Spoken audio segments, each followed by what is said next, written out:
Dari pembahasan sebelumnya, Valisius, seorang necromancer, memanggil kekuatan besar melalui ritual mistis, menciptakan labirin purgatorium.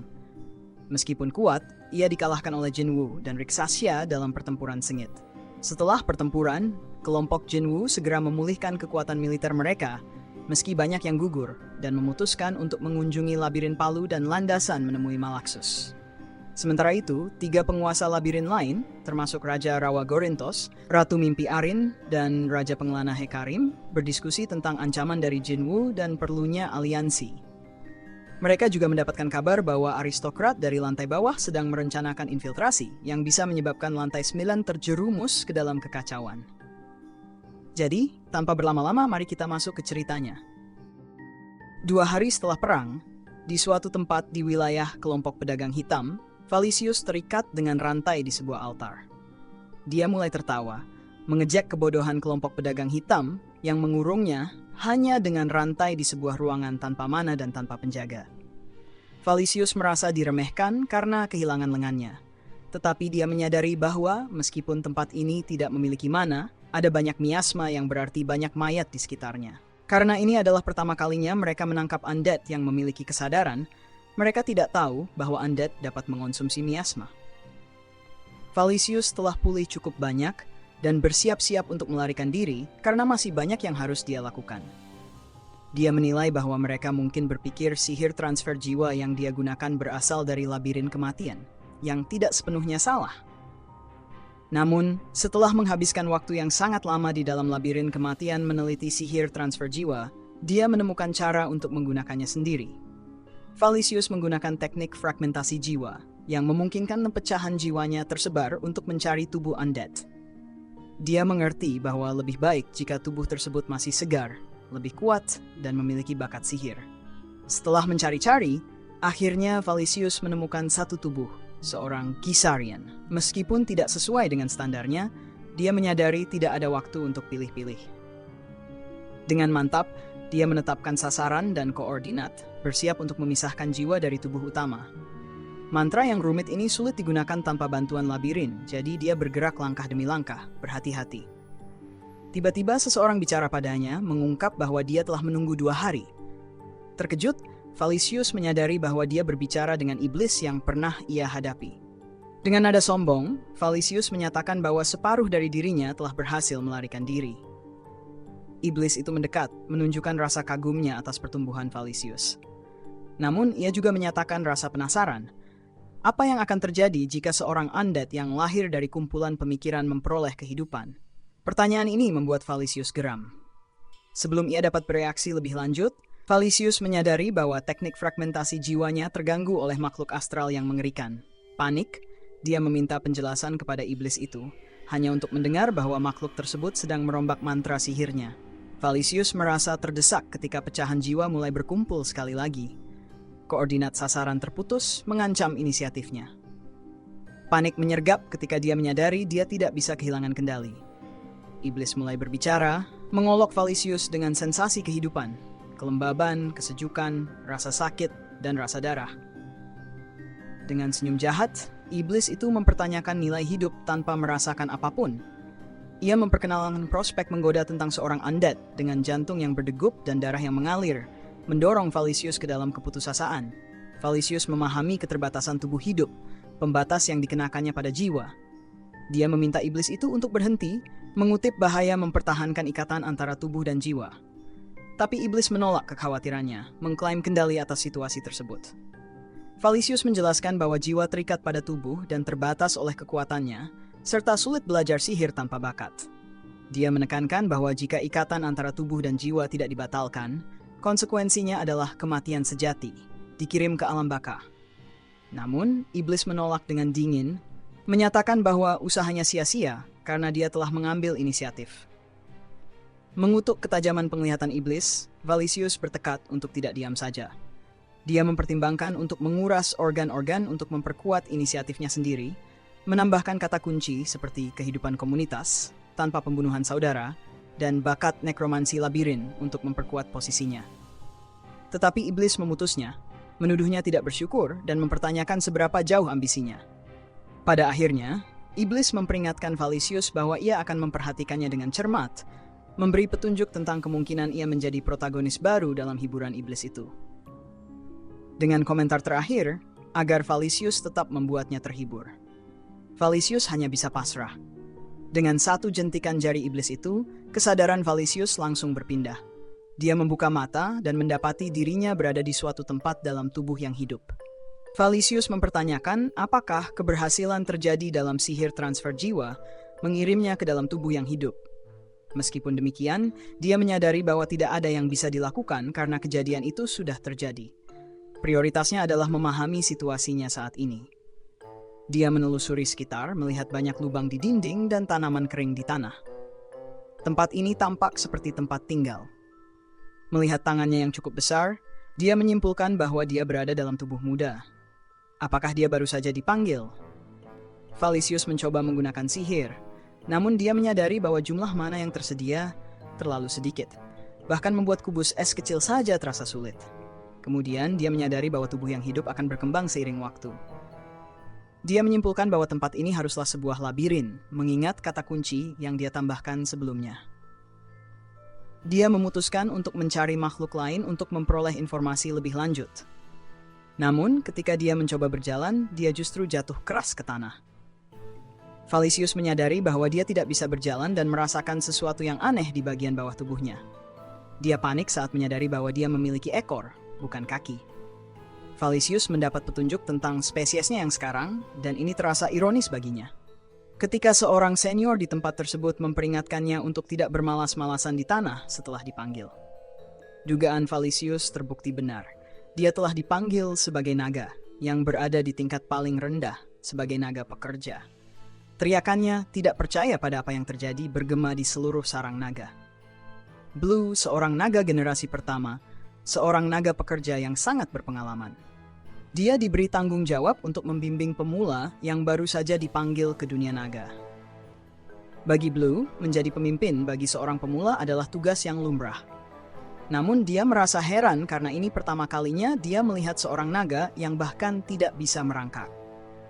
Dia mencoba memberitahu naga tersebut bahwa dia seharusnya tidak menggunakan tangan untuk merangkak, karena naga biasanya menggunakan tubuh bagian bawah mereka. Namun, naga pekerja lainnya mencoba meredakan kekhawatiran dengan menyatakan bahwa Valisius seharusnya akan beradaptasi setelah beberapa saat. Blue mengamati bagaimana naga itu bereaksi secara dramatis terhadap situasi sehari-hari, seperti saat dia terkejut saat makan daging mentah atau saat reaksinya yang dramatis ketika kulitnya sedikit dicubit.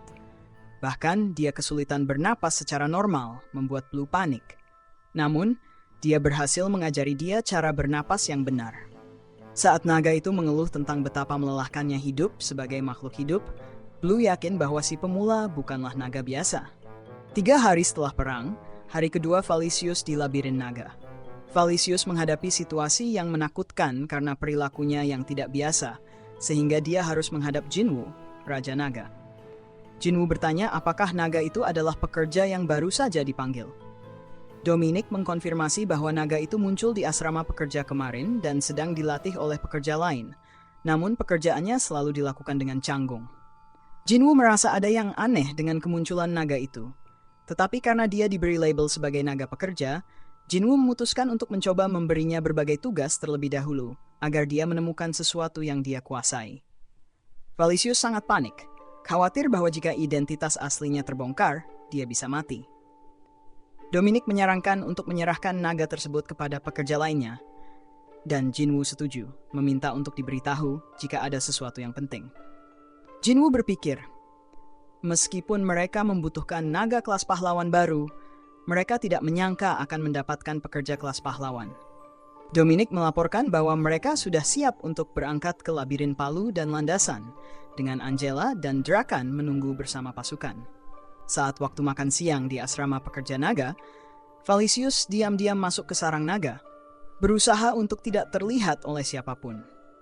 Dia merasa sakit harus melewatkan makanan yang lezat, tetapi dia tidak punya pilihan lain. Valisius merasa terhina harus berlutut di hadapan Jinwoo, sesuatu yang menurutnya mencemarkan kehormatannya. Namun, dia menyadari bahwa dengan tubuhnya yang sekarang, dia tidak bisa berbuat apa-apa dan harus menghindari tertangkap sampai dia bisa mendapatkan kembali kekuatannya. Valisius mencoba melatih penggunaan sihirnya, tetapi segera menyerah karena rasa sakit yang dirasakan oleh tubuh barunya, yang tidak dialaminya sebelumnya ketika dia tidak memiliki reseptor rasa sakit. Meskipun memiliki kelas pahlawan, kekuatan sihir seorang pekerja tidak cukup baginya. Jiwa Valisius sudah sepenuhnya menetap di tubuh ini, dan dia berpikir bahwa akan membutuhkan waktu puluhan tahun untuk memperluas kapasitas mananya dengan metode tradisional. Valisius menyadari bahwa meskipun jumlah mana ditentukan sejak lahir, tidak ada batasan untuk menyerap miasma, energi yang tercemar yang dipancarkan oleh mayat dan sejenisnya. Masalahnya adalah miasma itu beracun bagi makhluk hidup. Jika mana seperti makanan segar, maka miasma seperti limbah. Menggunakan sesuatu yang seharusnya dibuang oleh tubuh sebagai sumber utama nutrisi bukanlah tugas yang mudah. Valisius memutuskan untuk mulai membangun resistensi terhadap miasma dengan menyerapnya sedikit demi sedikit dalam jumlah yang tidak membahayakan nyawanya dan tidak membebani tubuhnya. Namun, dia merasa terjebak karena tidak menemukan keberadaan miasma di sekitar labirin naga yang tampak terlalu sehat. Valisius merasa mual karena frustasi. Blue, seorang naga senior, menemukan Valisius dan mengingatkan bahwa mereka sudah berencana makan dan kemudian mengunjungi pandai besi. Valisius dengan gugup bertanya kepada Blue di mana pertempuran melawan Flood Dragon terjadi saat invasi. Blue heran bagaimana Valisius tahu tentang hal itu, tetapi Valisius beralasan bahwa senior lain yang memberitahunya. Blue menjelaskan bahwa selain Flood Dragon raksasa yang mereka hadapi, semua pertempuran terjadi di luar dinding luar labirin. Blue menawarkan untuk menunjukkan Valisius area tersebut, dan Valisius bertanya dengan antusias apakah dia bisa melihat mayat Flood Dragon. Blue memberitahu bahwa tidak ada yang tersisa di sana karena bagian yang bisa dimakan sudah diambil dan sisanya dikubur sejak lama. Blue bertanya apa sebenarnya yang ingin dilakukan Valisius, melihat sisa-sisa pertempuran atau sesuatu yang lain. Valisius dengan bersemangat menjawab bahwa dia ingin melihat Flood Dragon, kuburan, dan mayat-mayatnya. Melihat antusiasme Valisius, Blue memberitahunya bahwa tempat tersebut ada di pemakaman. Valisius segera mengajak seniornya pergi ke sana dengan penuh semangat. Mereka akhirnya tiba di pemakaman. Blue heran kenapa Valisius, sang pemula, terlihat sangat antusias, padahal ini adalah tempat yang menyeramkan. Namun bagi Valisius, tempat ini adalah yang dia cari-cari karena di sini terkumpul miasma yang sempurna untuknya, karena dia perlu mengonsumsi sedikit demi sedikit. Blue menjelaskan bahwa tempat ini adalah tempat pembuangan setelah musuh-musuh mereka dibunuh, baik dari perburuan maupun perang. Karena itu seperti makam bagi musuh, tidak banyak naga yang datang ke sini. Biasanya pekerja dikirim ke sini sebagai hukuman. Namun, Valisius langsung menawarkan diri untuk mengambil alih tugas tersebut. Blue menjelaskan bahwa jika tidak ada yang perlu dihukum, tempat ini dihindari dan pekerja yang tidak beruntung dipilih melalui undian. Namun Valisius tetap berkeras bahwa dia akan mengurus pemakaman ini sendirian, bahkan jika ada ratusan atau ribuan mayat. Blue merasa ragu mengatakan bahwa tugas itu akan sangat sulit. Namun, Valisius beralasan bahwa sebagai yang termuda di Naga Labyrinth, semua pekerjaan kotor dan berat seharusnya dilakukan oleh yang termuda.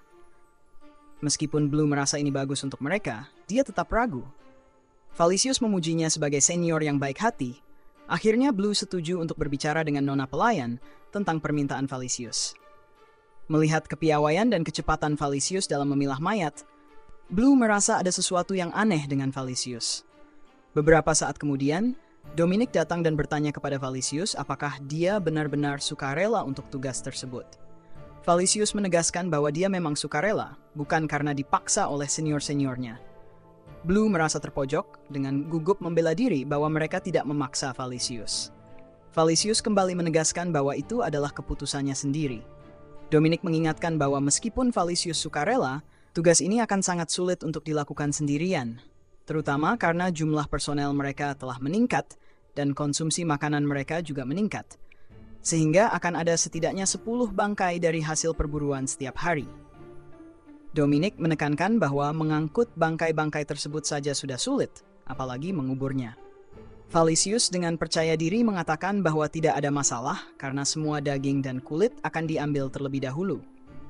Dan pekerjaan ini memang cocok untuk seorang pekerja seperti dirinya. Valisius merasa bahwa mengubur mayat adalah takdirnya.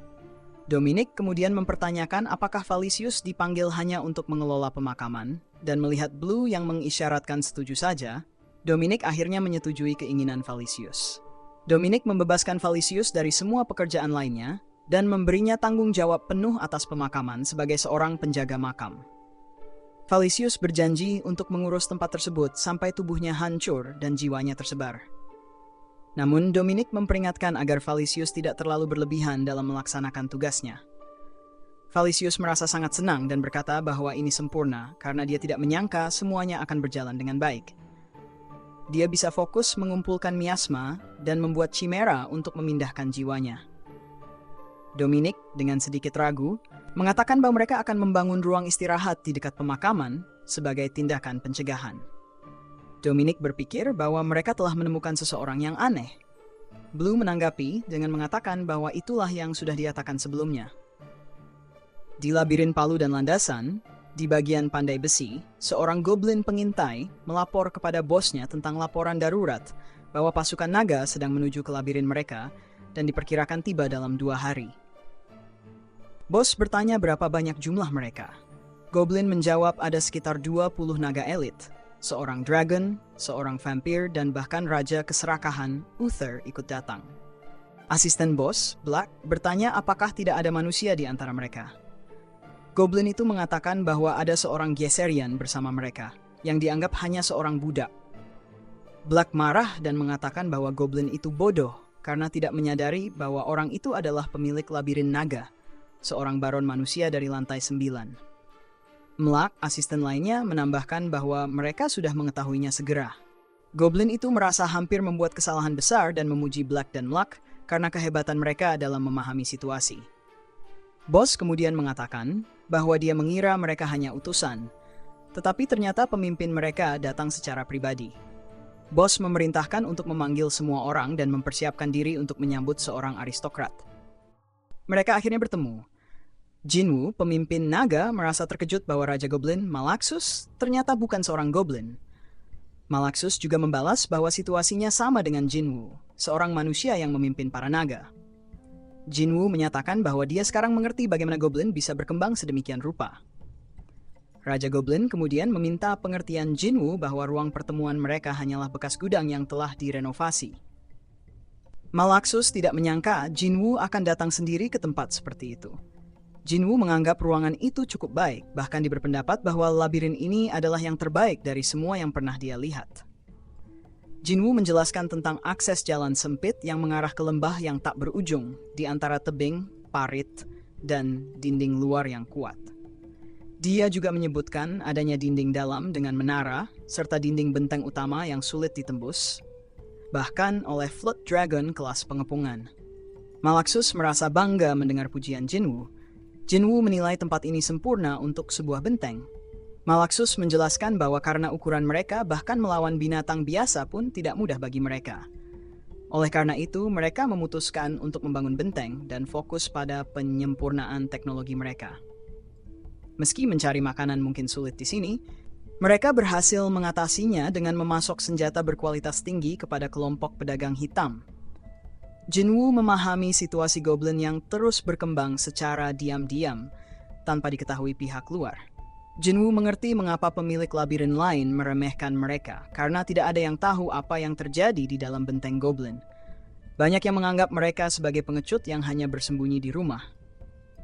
Bahkan Jinwoo sendiri tidak bisa memikirkan cara yang efektif untuk mengambil alih tempat ini. Jinwoo bertanya mengapa Raja Goblin membiarkan dia melewati semua pertahanan benteng. Apakah mereka memiliki rencana cadangan? Raja Goblin menjawab bahwa dia hanya memiliki keyakinan. Raja Goblin beralasan bahwa tidak masuk akal bagi Jinwoo untuk berbalik melawan mereka, yang telah bersikap ramah ketika Jinwoo memiliki musuh lain. Raja Goblin juga menekankan bahwa mereka memiliki banyak teknologi berguna untuk ditawarkan, dan bahkan musuh bodoh seperti Anaxtus tidak akan melakukan hal seperti itu. Selain itu, dengan kehadiran vampire dan drakan, aristokrat tak terkalahkan dan raja kerakusan, jika mereka bertarung, kerugian yang dialami akan sangat besar. Raja Goblin menunjukkan bahwa para pengintai mereka masih ketakutan. Jinwoo meminta maaf atas hal tersebut. Raja Goblin mengucapkan terima kasih kepada Jinwoo atas penanganannya terhadap Anaxtus dan Velicius yang telah menjadi duri di sisinya. Jinwoo mengakui bahwa dia berharap bisa berkomunikasi dengan Raja Goblin, tetapi tidak menyangka bahwa Raja Goblin akan bisa melihat gambaran besar situasi. Raja Goblin menekankan pentingnya tahu kapan harus tunduk jika ingin hidup lama. Jinwoo kemudian menjelaskan alasan kunjungannya, dan Raja Goblin berharap agar Jinwoo memberinya lebih banyak waktu. Jinwoo bertanya mengapa, dan Raja Goblin menjelaskan bahwa dia tidak ingin meninggalkan potensi musuh di belakang garis depan jika dia berada pada posisi Jinwoo. Raja Goblin menyatakan kesulitan mereka dalam berburu dan ketergantungan pada Black Merchant Group untuk biaya pemeliharaan labirin. Dia khawatir jika dia menjadi ksatria Jinwoo melalui kontrak, dia harus memberikan 30% dari batu permata bawah tanah yang penting untuk kelangsungan hidup mereka. Dia merasa labirin mereka akan runtuh sebelum perang bahkan dimulai jika dia harus memberikan pengorbanan semacam itu. Namun, Jinwoo menegaskan bahwa dia tidak pernah meminta Raja Goblin untuk menjadi ksatria. Dia menjelaskan bahwa dia datang untuk membentuk aliansi, mencari sekutu yang bisa diandalkan dan tidak akan menikamnya dari belakang. Jinwoo menunjukkan apresiasinya atas bantuan yang diberikan Raja Goblin, termasuk sumbangan batu permata bawah tanah dan informasi penting yang membantu dia memenangkan pertempuran melawan Velicius. Jinwoo menyatakan bahwa dia ingin memberi imbalan kepada Raja Goblin sebagai bentuk apresiasinya. Raja Goblin menyatakan kekagumannya pada Jinwoo dan menyatakan keinginannya untuk setia kepadanya. Dia segera memerintahkan asistennya untuk membawa perlengkapan tempur yang terbuat dari paduan besi gelap abyssal dan adamantine. Jinwoo terkesan dengan perlengkapan tersebut dan bertanya apakah dia boleh menerimanya.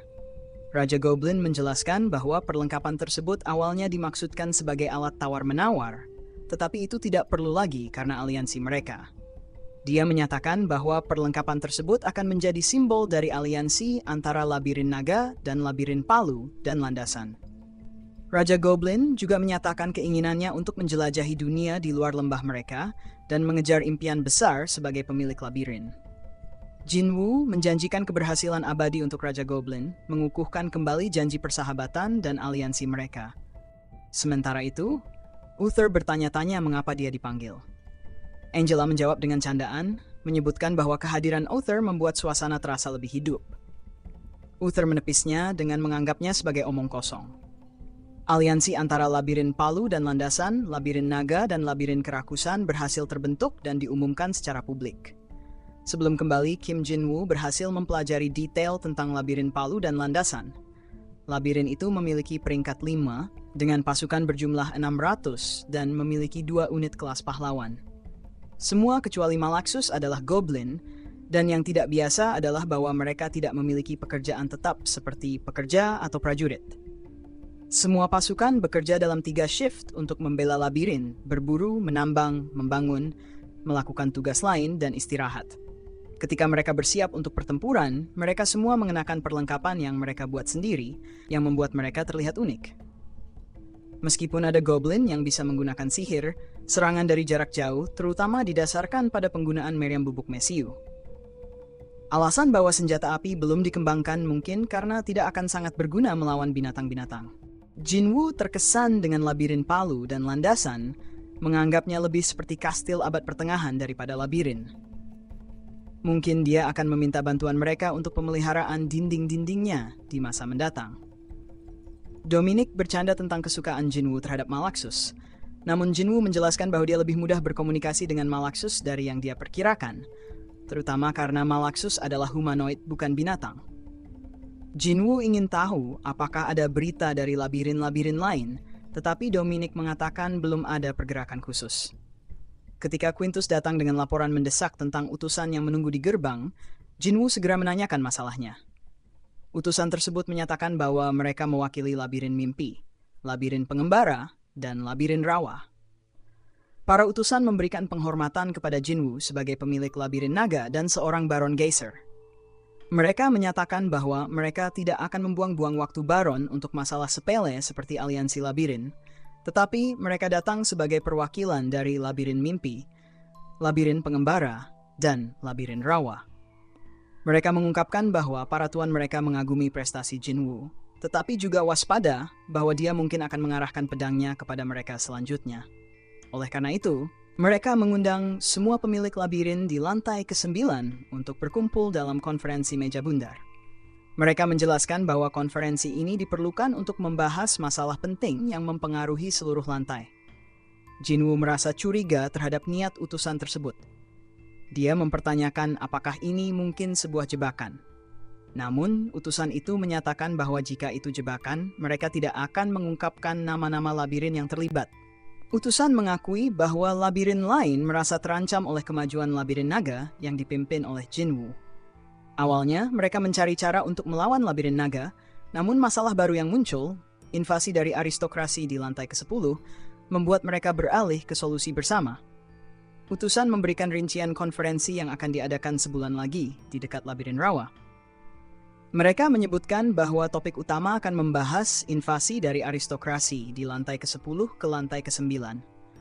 Setelah Quintus mengkonfirmasi kepergian para utusan, Jinwoo memerintahkan Quintus untuk memeriksa kembali wilayah mereka untuk memastikan keamanan. Utusan mengungkapkan bahwa topik utama konferensi adalah tentang invasi dari persatuan aristokrasi di lantai 10 ke lantai ke-9. Jinwoo merasa bingung dan khawatir mengapa invasi ini terjadi sekarang, terutama karena lantai 10 tidak bertindak selama perang besar. Meskipun Dominic merasa ini mungkin jebakan, Jinwoo menegaskan bahwa mereka harus waspada dan mempersiapkan diri untuk kemungkinan serangan sebenarnya. Jinwoo khawatir tentang kemungkinan serangan dari aristokrasi lantai ke-10. Dia merasa lebih baik menghadapi kemungkinan penipuan dari pemilik labirin lain daripada tidak siap menghadapi serangan besar dari aristokrasi. Dominic bertanya kepada Jinwoo apakah dia akan menghadiri konferensi tersebut dan Jinwoo menjawab ya. Namun sebelum itu, dia ingin memastikan bahwa kelompok pedagang hitam masih berada di gurun tandus. Dominic mengonfirmasi bahwa mereka sedang memeriksa area tersebut untuk mencoba memulihkan situs labirin kematian. Jinwoo kemudian memutuskan untuk pergi sendiri dan berbicara dengan pedagang hitam. Beberapa hari kemudian, di lokasi bekas labirin kematian, pedagang hitam bertanya kepada Jinwoo bagaimana keadaannya. Jinwoo menyadari bahwa pedagang hitam tampaknya tidak senang melihatnya. Tetapi, pedagang itu menyangkal dan mengatakan bahwa Jinwoo adalah pelanggan nomor 1 mereka di lantai ke-9. Jinwoo bertanya mengapa dia tidak melihat pedagang hitam setelah perang dan apa yang sedang mereka lakukan di sana. Pedagang hitam menjelaskan bahwa mereka sedang membangun situs untuk labirin baru karena labirin sebelumnya hancur total, berbeda dengan labirin Flood Dragon. Jinwoo kemudian menyarankan mereka untuk bekerja di labirin Flood Dragon. Pedagang hitam terkejut dan bertanya apakah Jinwoo mengizinkan labirin lain untuk masuk ke labirin Flood Dragon. Jinwoo dengan tegas menjawab tidak. Pedagang hitam sudah menduganya, itulah sebabnya mereka membangun dari awal. Jinwoo mengeluh seolah-olah itu salah dia. Namun Jinwoo tidak terlalu mempermasalahkannya.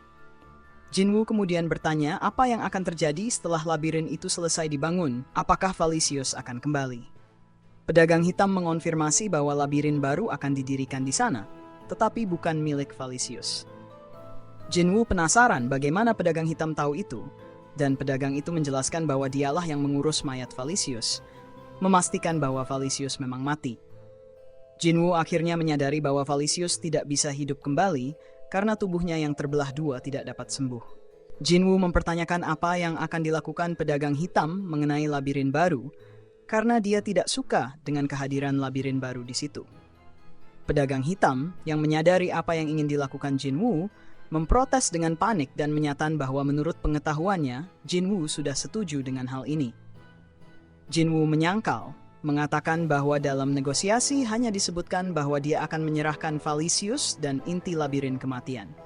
Pedagang hitam menjelaskan bahwa keduanya telah hancur dan Jinwoo menjawab bahwa Valisius yang melakukannya, bukan dia. Pedagang hitam mencoba meyakinkan Jinwoo bahwa tidak perlu khawatir karena tidak akan ada labirin baru yang dibangun di sana dalam waktu dekat. Jinwoo bertanya apakah itu karena Valisius telah mati, dan pedagang hitam menjawab bahwa sebagian alasannya adalah karena inti labirin sedang sekarat. Mayoritas dana saat ini digunakan untuk konservasi inti labirin tersebut. Inti ini diekstraksi saat tidak ada energi permata yang tersisa, sehingga sekarang inti itu sekarat. Jinwoo bertanya apa yang akan terjadi jika inti labirin diekstraksi sekali lagi secara paksa, dan pedagang hitam menjelaskan bahwa itu akan sepenuhnya hancur. Setelah itu, Jinwoo dengan datar mengatakan bahwa inti tersebut memang telah hancur, sesuai penjelasan pedagang hitam. Pedagang hitam panik setengah mati, menyadari konsekuensi dari tindakan tersebut, dan Jinwoo mengatakan bahwa itu adalah kesalahan. Pedagang hitam sangat ketakutan, mulai meratap bahwa dia akan dibunuh karena kesalahan tersebut. Jinwoo mencoba menenangkannya, tetapi pedagang hitam merasa sulit untuk tenang karena takut akan kematian yang akan menimpanya. Jinwoo menanyakan solusi potensial untuk masalah tersebut, dengan bertanya apakah masalah itu akan terselesaikan jika ada labirin baru yang dibangun di lokasi tersebut. Pedagang hitam mengeluhkan bahwa hal itu tidak semudah yang dibayangkan karena mereka kekurangan inti labirin yang diperlukan. Jinwoo kemudian mengungkapkan bahwa ada suku babi taring besar di Lapan yang bersiap untuk pindah ke lantai 9 dan mengusulkan agar mereka dipindahkan ke lokasi ini. Pedagang hitam tetap pesimis, menyatakan bahwa masih akan ada kekosongan di lantai 8 dan bahwa inti labirin adalah sumber daya yang sangat langka. Pedagang hitam menjelaskan bahwa inti labirin muncul di tempat-tempat yang telah ditinggalkan dan biasanya berukuran sebesar ibu jari. Inti ini akan mencari pemilik baru dan mulai tumbuh kembali begitu mencapai peringkat 3. Pada titik ini, pedagang hitam tiba-tiba terkejut melihat bahwa Jinwoo sudah memegang inti labirin tersebut di tangannya. Jinwoo bertanya apakah inti labirin ini benar-benar langka dan menyatakan bahwa dia pada dasarnya sedang memegang sebuah labirin di tangannya. Pedagang hitam, dalam kondisi terkejut dan tergiur, memohon kepada Jinwoo untuk memberikan inti tersebut jika sudah disiapkan sebelumnya. Namun, Jinwoo menegaskan bahwa dia tidak pernah berniat memberikan inti itu kepada pedagang hitam. Ketika pedagang hitam mencoba meminta kompensasi atas kehancuran inti labirin sebelumnya, Jinwoo mengingatkannya bahwa pedagang hitam sendiri yang mengatakan bahwa dia yang akan dihukum mati atas insiden tersebut. Jinwoo menyarankan pedagang hitam untuk memberitahukan penggantinya tentang dirinya sebelum dia mati, karena dia akan mempersiapkan diri untuk negosiasi lebih lanjut. Pedagang hitam bersikeras bahwa dengan benih labirin yang dimiliki Jinwoo, mereka bisa memindahkan suku babi taring besar dari lantai 8 tanpa masalah. Namun, Jinwoo menolak tawaran itu karena menganggapnya tidak adil, mengingat ia akan menukar benih labirin yang baru untuk inti labirin yang rusak. Jinwoo juga mengingatkan bahwa hidup pedagang hitam berada di tangannya sambil menunjuk ke inti labirin, bahkan mengancam untuk membiarkan parasitnya menyerap labirin itu. Pedagang hitam yang sangat ketakutan memohon untuk mengetahui apa yang diinginkan Jinwoo karena merasa tidak memiliki apa-apa untuk ditawarkan. Jinwoo meminta informasi, khususnya tentang rumor bahwa para aristokrat dari lantai 10 sedang mempersiapkan invasi ke lantai 9. Pedagang hitam menyangkal kebenaran rumor itu dan mengatakan bahwa para aristokrat lantai 10 tidak akan memulai perang dengan sendirinya. Jinwoo terkejut mendengar pedagang hitam menyebut para aristokrat itu sebagai idiot. Pedagang hitam mengajak Jinwoo ke lokasi yang lebih tersembunyi untuk melanjutkan percakapan mereka. Setelah mencapai tempat yang lebih terpencil, pedagang hitam menjelaskan bahwa lantai 10 sebenarnya hancur. Menurutnya, para aristokrat di sana telah kehilangan semangat tempur mereka sejak lama. Mereka sekarang lebih fokus bersaing membangun istana yang lebih besar daripada berperang. Jinwoo menyadari bahwa para utusan yang datang sebelumnya mungkin benar-benar berbohong, dan mempertanyakan mengapa para pemilik labirin akan bersatu untuk membuat jebakan yang begitu jelas. Pedagang hitam menjelaskan bahwa meskipun para aristokrat di lantai 10 tampak tidak mungkin memulai perang sendiri, tekanan eksternal bisa membuatnya terjadi. Jinwoo penasaran apa yang dimaksud dengan tekanan eksternal itu. Pedagang hitam menjawab bahwa sebagian besar aristokrat di lantai 10 menyembah seseorang yang jika didengar oleh orang lain bisa membuat mereka berdua mati tersiksa. Dia menyebut sosok itu berasal dari lantai 11, yaitu Count Parthenon of Despair, atau Count Parthenon Sang Keputusasaan. Jinwoo, yang belum pernah mendengar nama itu sebelumnya, bertanya apakah ada hubungannya dengan situasi ini. Pedagang hitam mengakui bahwa Count Parthenon adalah musuh lama Count Anatolius. Jinwoo merenung dan mencoba memahami kaitan antara situasi di lantai 9 dengan konflik antara dua bangsawan itu. Jinwoo bertanya-tanya apa urusan Count Parthenon dengan situasi di lantai 9, mengingat bahwa Parthenon adalah musuh lama Count Anatolius. Pedagang hitam kemudian menyebut bahwa rumor tentang Jinwoo dan labirin naga telah menyebar luas, tidak hanya di lantai bawah dan abyss, tetapi juga di lantai atas dan tengah. Cerita tentang bagaimana Jinwoo mengalahkan Flood Dragon King dan menjadi aristokrat hanya dalam 3 bulan setelah penciptaan labirin naga terdengar sangat menarik dan tidak realistis bagi banyak orang. Jinwoo menegaskan bahwa yang terpenting adalah kenyataan dari apa yang telah terjadi, terlepas dari apakah cerita tersebut terdengar tidak realistis. Pedagang hitam mencoba mengonfirmasi klaim Jinwoo dengan mengingat kembali kejadian dramatis yang ia saksikan sendiri, di mana Jinwoo dengan brutal mengalahkan Raja Flood Dragon. Pedagang hitam menjelaskan bahwa masalahnya adalah, setelah semua kejadian itu, Count Anatolius mengunjungi labirin naga. Kemudian, Jinwoo mengalahkan Valicius. Ini menimbulkan pertanyaan tentang bagaimana Count Parthenon akan memandang situasi tersebut. Jinwoo menduga bahwa Parthenon mungkin berpikir bahwa semua keberhasilan labirin naga sebenarnya adalah hasil kerja dari Count Anatolius. Pedagang hitam mengkonfirmasi bahwa itu adalah kesimpulan paling masuk akal yang bisa diambil. Rumor di Abyss menyatakan bahwa rahasia di balik kesuksesan berkelanjutan labirin naga adalah karena campur tangan Count Anatolius dari lantai 11. Ini mungkin alasan mengapa kekuatan Abyss yang menganggap Count Anatolius sebagai musuh mulai memperhatikan Jinwoo. Pedagang hitam mengkonfirmasi bahwa di lantai 11, Count Anatolius dan Count Parthenon sedang berperang. Aristokrat di lantai 10 kebanyakan adalah musuh Anatolius, dan karena mereka menganggap Jinwoo sebagai bawahan Anatolius, mereka sedang bersiap untuk menginvasi lantai 9. Jinwoo merasa frustrasi dengan Count Anatolius, yang dia sebut sebagai bajingan golem baja, karena selalu membuat hidupnya lebih sulit. Namun, pedagang hitam memberi 2 kabar baik. Pertama, tidak ada labirin lain di lantai 9 selain labirin naga yang pernah menyaksikan Count Anatolius. Anatolius telah membunuh semua tim peninjau yang bukan milik Jinwoo. Labirin lain hanya mengetahui ada makhluk dari Abyss di sana, tetapi tidak menyadari bahwa target sebenarnya adalah labirin naga. Mereka mungkin menganggapnya sebagai invasi antar lantai. Kedua, pedagang hitam mengungkapkan bahwa setelah perang melawan Raja Necromancer, Count Anatolius tampaknya memutuskan untuk secara resmi mensponsori Jinwoo. Jinwoo merespon dengan merasa kesal bahwa Anatolius selalu bertindak sesuka hati tanpa memperhitungkan pendapatnya. Pedagang hitam memberitahu bahwa ada barang-barang dari lantai 11 yang sedang dalam perjalanan, tetapi mereka memerlukan beberapa minggu untuk tiba karena harus melewati lantai 10 secara diam-diam. Jinwoo merasa frustrasi karena tidak mendapatkan istirahat.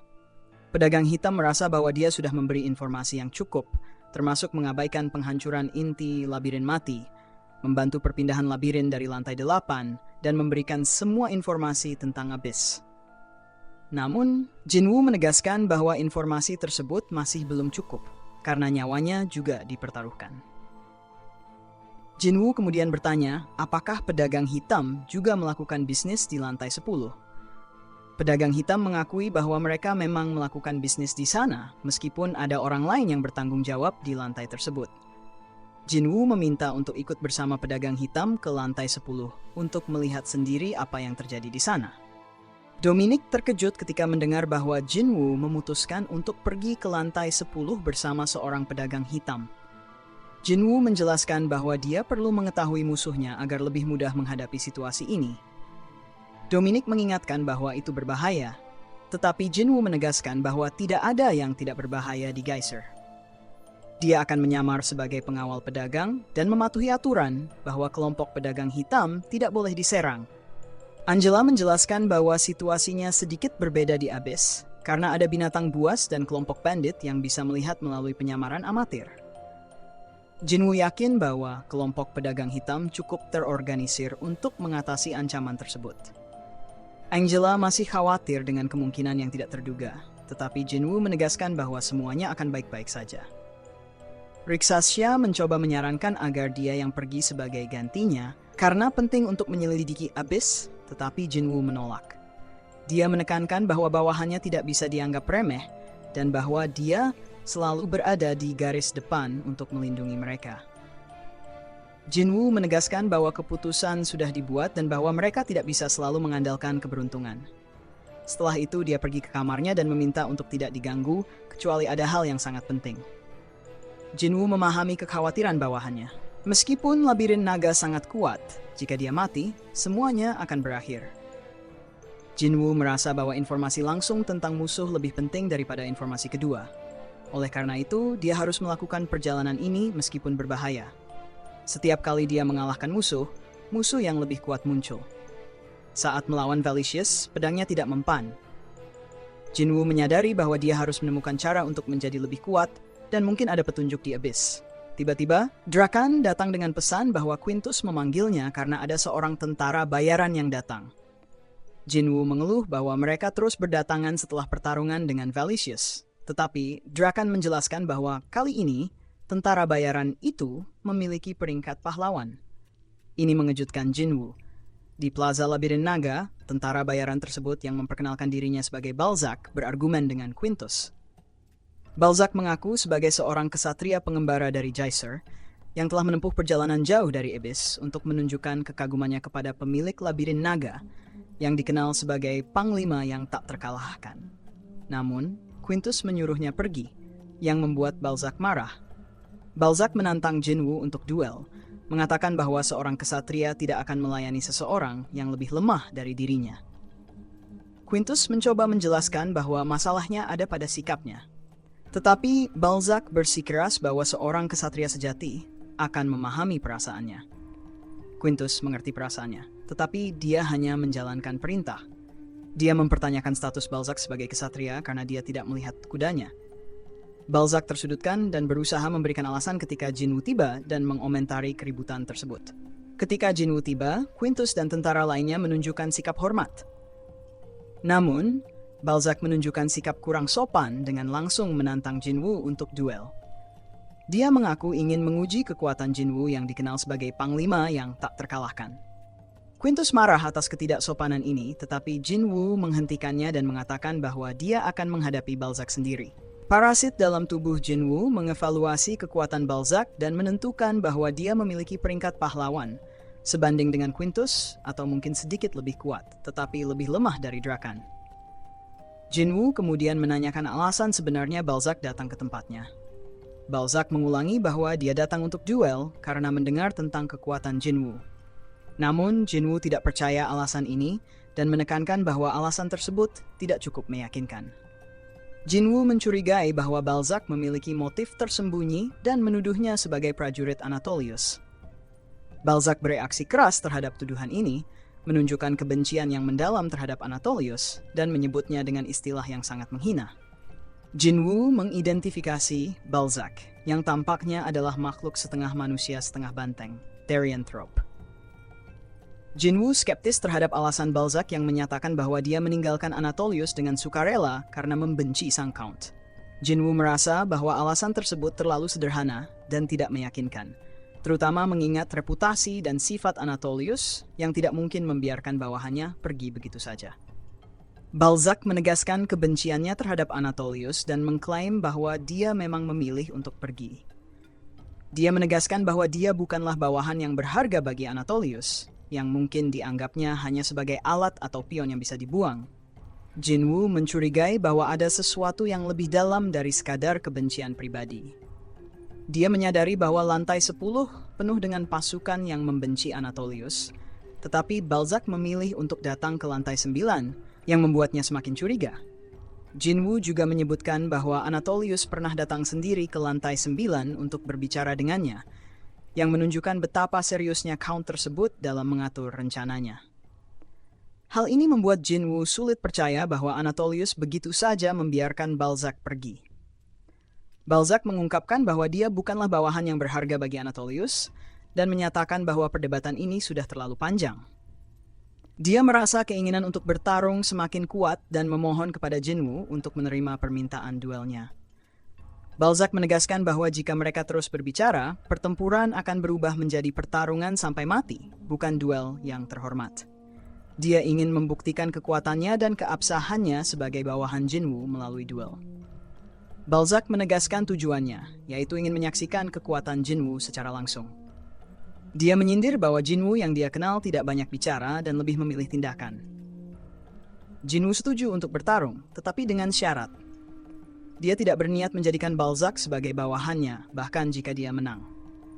Jinwoo menganggap duel ini sebagai eksekusi, menunjukkan bahwa dia tidak percaya pada motif Balzac dan siap untuk membunuhnya.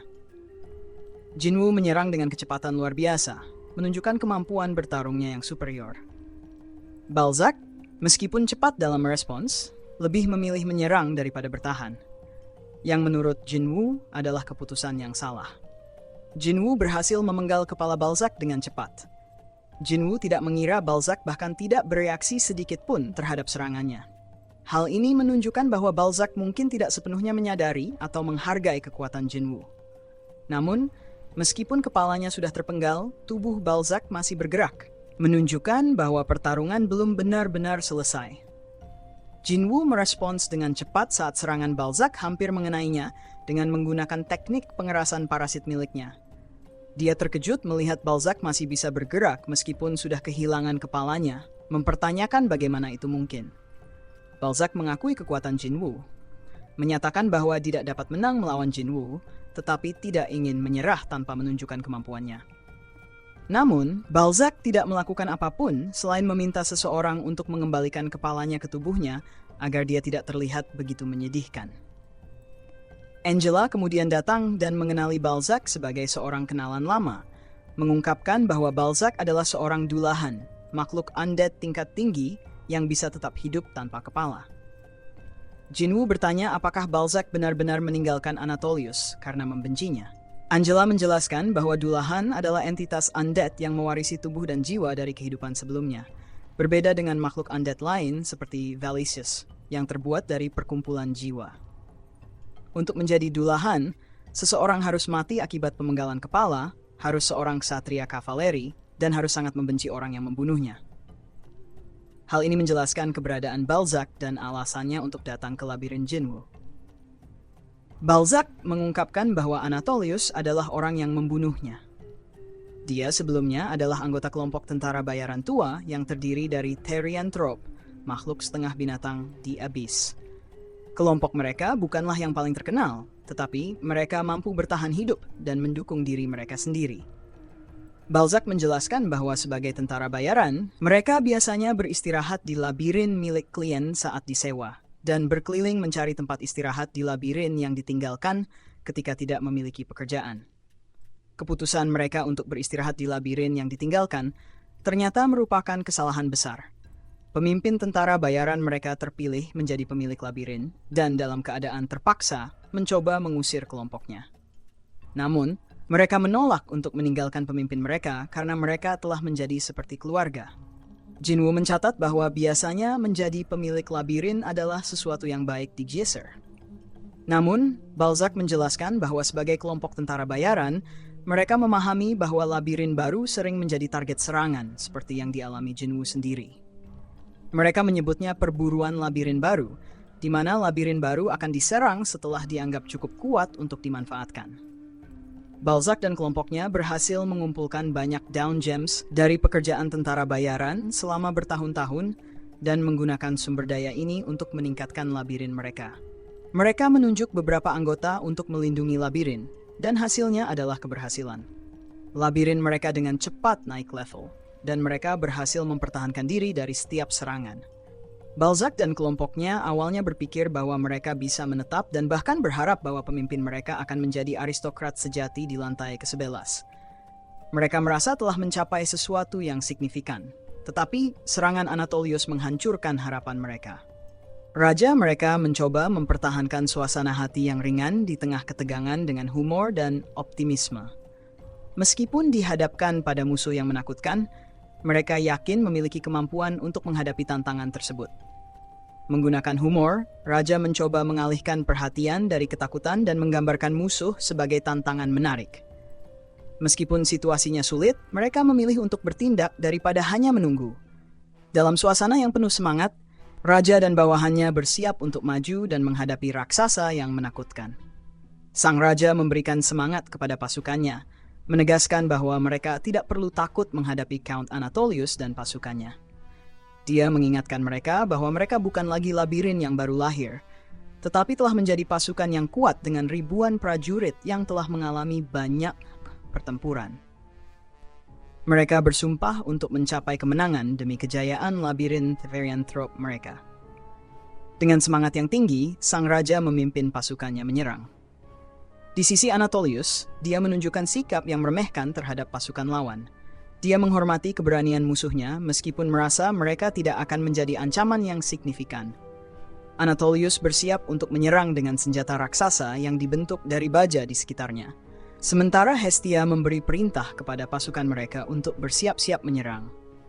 Situasinya tegang, dengan kedua belah pihak bersiap untuk bentrokan besar yang akan menentukan nasib labirin Therianthrope dan kebanggaan mereka masing-masing.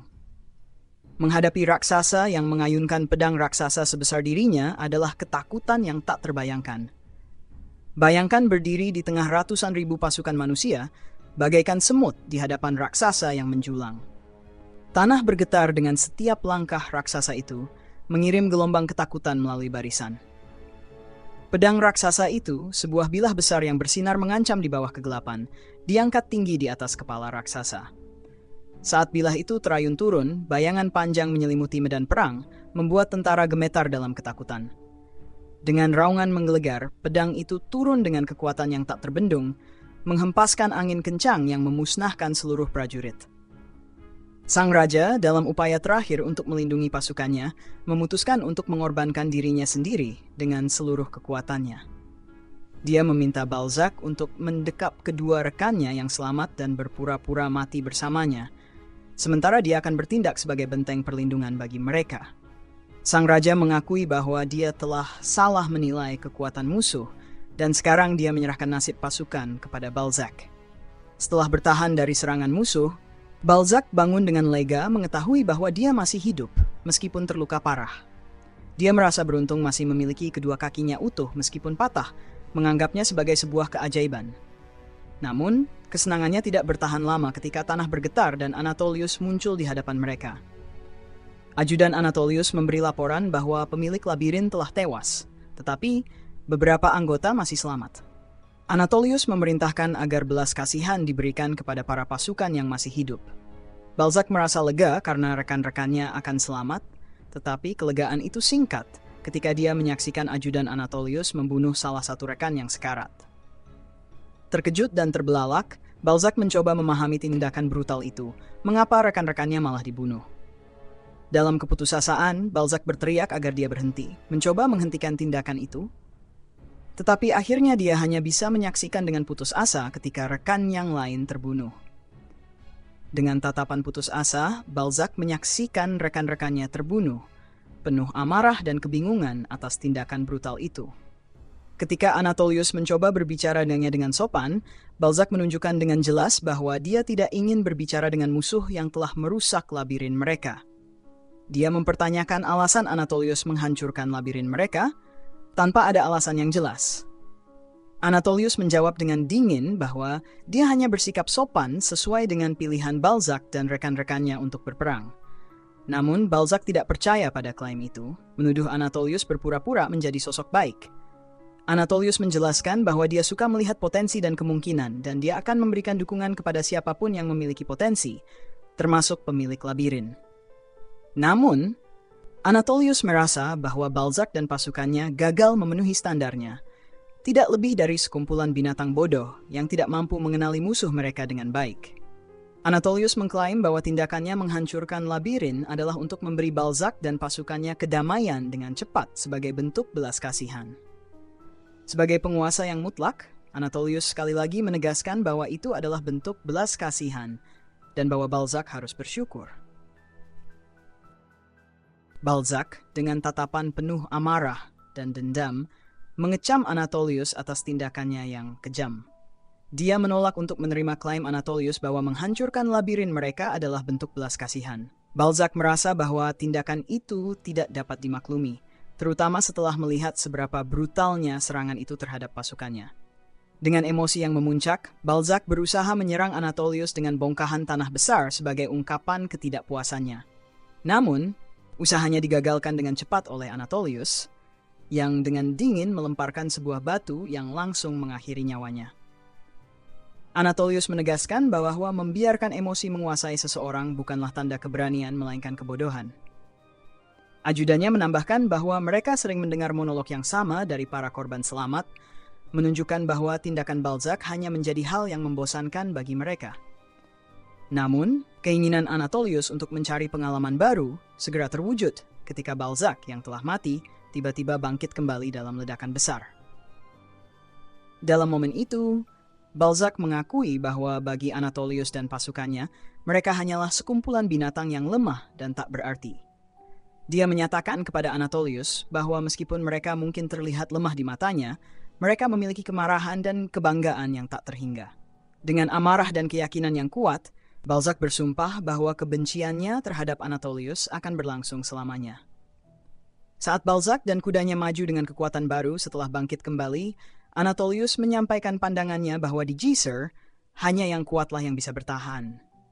Dia menyesalkan bahwa Balzac tidak menerima nasibnya dengan tenang, tetapi justru kembali dari kematian dengan penuh kemarahan. Anatolius yakin bahwa tidak akan ada perubahan yang terjadi meskipun Balzac kembali.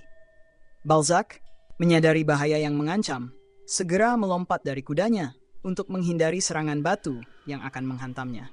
Dengan senjata halbertnya, dia mendekati Anatolius dengan penuh dendam dan kemarahan. Balzac dengan mudah menghancurkan serangan batu yang diarahkan padanya dan terus maju mendekati Anatolius. Namun, upayanya digagalkan oleh Anatolius yang mengendalikan batu-batu itu untuk menahan gerakannya. Namun, Balzac tidak menyerah. Dan dengan menggunakan kepalanya yang dapat dilepaskan, dia berusaha melemparkannya sebagai upaya terakhirnya.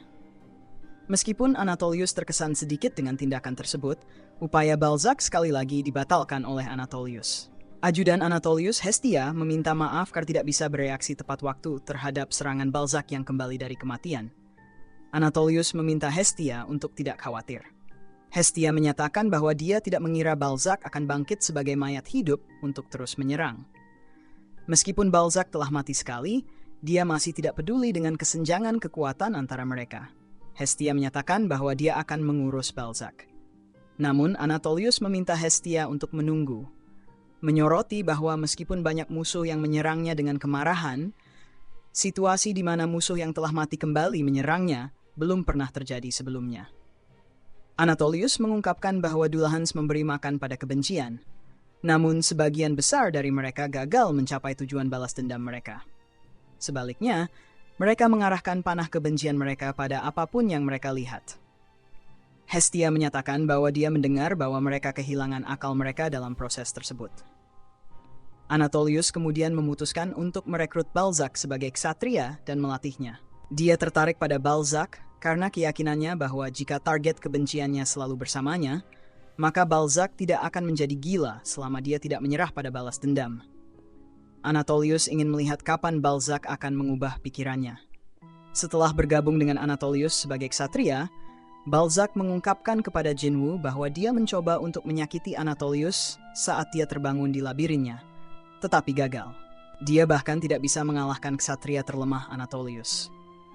Jinwu terkejut dan menyadari bahwa Anatolius jauh lebih kuat dari yang dia duga, bahkan ketika dia sendiri. Balzac menceritakan bagaimana dia terus berjuang melawan Anatolius dan ksatria-katrianya, tetapi semakin lama semangatnya untuk bertarung mulai mereda. Ketika semangatnya mulai pudar, Hestia, ajudan Anatolius, mencoba meyakinkannya untuk menerima nasibnya. Dia menyampaikan pesan dari Anatolius yang menyatakan bahwa Balzac tidak akan bisa melukai Anatolius, dan dia seharusnya fokus untuk menjadi lebih kuat daripada berjuang tanpa hasil. Balzac merasa bahwa pesan tersebut tidak benar-benar merupakan persuasi, melainkan hanya menyampaikan pesan dari Anatolius. Dia menyadari bahwa menolak tawaran tersebut mungkin akan berakhir dengan kehilangan nyawanya. Balzac menunjukkan bahwa sebagai makhluk undead, dia bisa melepaskan kepalanya tanpa masalah. Angela bertanya mengapa Balzac harus menyembunyikan identitasnya, dan Balzac menjelaskan bahwa dia khawatir Baron akan menganggapnya sebagai ancaman karena dia juga adalah undead. Jinwoo menyatakan bahwa menjadi undead lebih baik daripada langsung menantang duel seperti itu. Jinwoo kemudian memahami situasi Balzac dan menghargai informasi berharga yang diberikannya. Dia menawarkan untuk pergi ke aula latihan untuk melihat seberapa kuat Balzac. Jinwoo ingin menghindari kerusakan lebih lanjut pada plaza, dan juga ingin mengetahui seberapa kuat bawahannya yang baru. Balzac setuju untuk memberikan segalanya kali ini dan bersedia untuk berduel dengan Jinwoo. Jinwoo dan Balzac berada di fasilitas latihan naga Labyrinth. Mereka bersiap untuk duel, dengan Balzac melakukan pemanasan dengan halberdnya. Balzac terkejut melihat Jinwoo tidak menggunakan senjata apapun.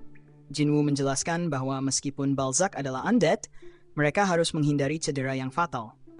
Balzac merasa diremehkan karena Jinwoo bertarung dengan tangan kosong, tetapi dia memutuskan untuk memberikan segalanya dalam pertarungan ini. Balzac maju dengan penuh kekuatan, namun beberapa detik kemudian dia dikalahkan dengan mudah oleh Jinwoo.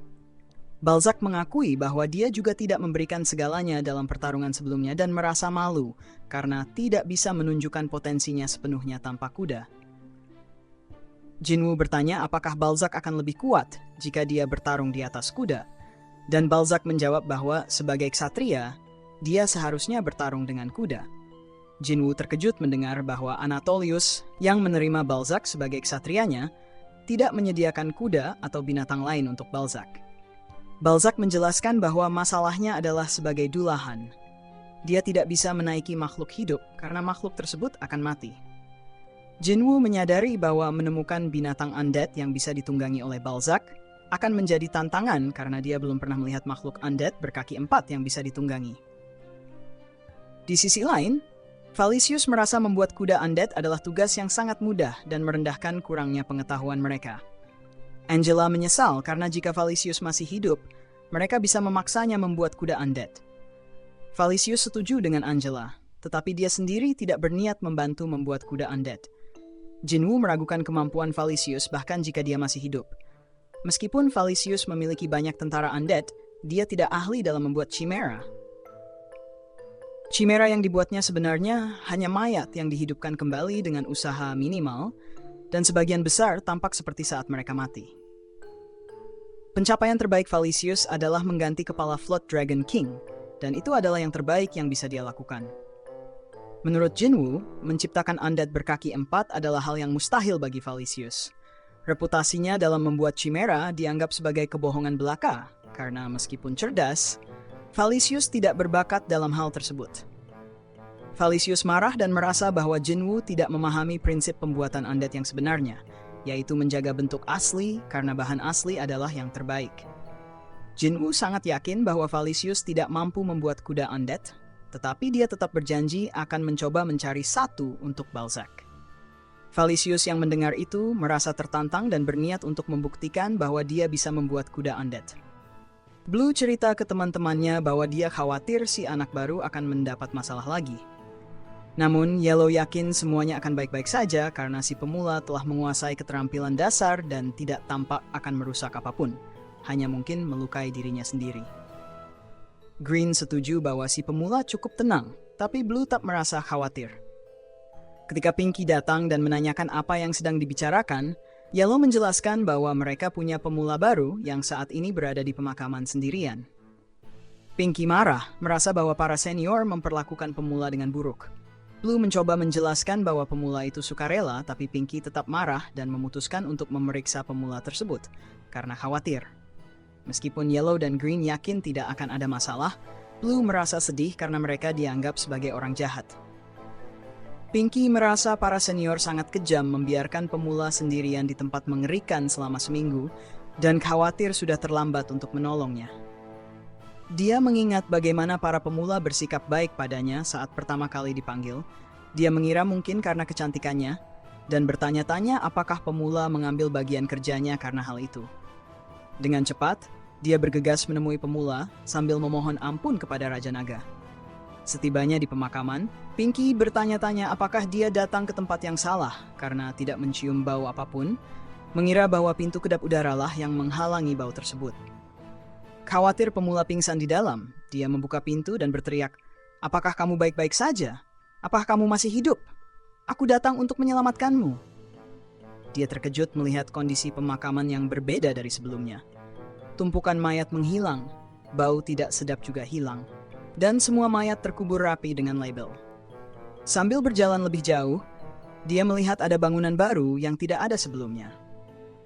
Mengintip ke dalam bangunan tersebut, dia melihat si pemula dan berpikir bahwa dia mungkin sedang istirahat, menyadari betapa banyak yang telah si pemula lakukan sendirian. Pinky mendengar pemula berbicara sendiri tentang kesulitannya. Meskipun memiliki cukup bahan untuk membuat sesuatu dengan cepat, tubuhnya menjadi masalah. Bingung dengan apa yang dibicarakan pemula, Pinky menyadari bahwa pemula telah menyesuaikan diri dengan miasma selama seminggu terakhir, tetapi masih ragu apakah tubuhnya bisa bertahan saat membuat undead. Pinky melihat pemula telah menerima situasinya dan bekerja keras, tetapi sudah mencapai batasnya, dan khawatir tubuhnya tidak mampu mengikuti semua pekerjaan yang dia lakukan. Meskipun begitu, pemula tetap berusaha untuk melakukan sesuatu untuk labirin dan memutuskan untuk berhati-hati agar tidak menimbulkan masalah. Terkesan dengan semangat si pemula yang sudah melakukan banyak pekerjaan dan masih berusaha untuk labirin, Pinky mulai menghormati pemula tersebut. Dia melihat bahwa si pemula berbeda dari para senior yang sering bersantai di bar. Dengan keputusannya, Pinky memutuskan untuk membantu si pemula agar tidak pingsan karena terlalu banyak bekerja. Dia yakin pekerjaan akan lebih mudah jika mereka bekerja sama, terutama di tempat yang dihindari semua orang. Tanpa ragu, Pinky masuk tiba-tiba dan menawarkan bantuan kepada pemula. Valicius terkejut dan bertanya siapa yang datang, dan Pinky segera mengajak pemula untuk bekerja bersama mengubur mayat.